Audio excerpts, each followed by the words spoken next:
মুসলিম নারীরা হিজাব পরিধান করেন তাদের শালীনতা বজায় রাখার জন্য। অনেকে পুরুষদের হয়রানি থেকে নিজেদের রক্ষা করার জন্য হিজাব ব্যবহার করে থাকেন।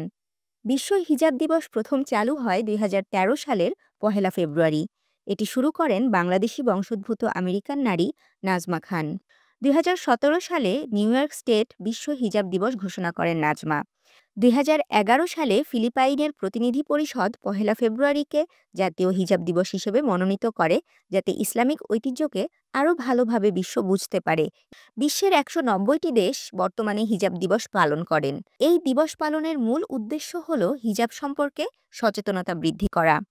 অনেকে মনে করেন হিজাব মানে নারীদের দমন করা, কিন্তু প্রকৃতপক্ষে এটি মুসলিম নারীদের স্বাধীনভাবে নিজের ধর্মীয় বিশ্বাস প্রকাশের একটি মাধ্যম। এছাড়া বৈষম্যের বিরুদ্ধে সচেতনতা এই দিবসের উদ্দেশ্য।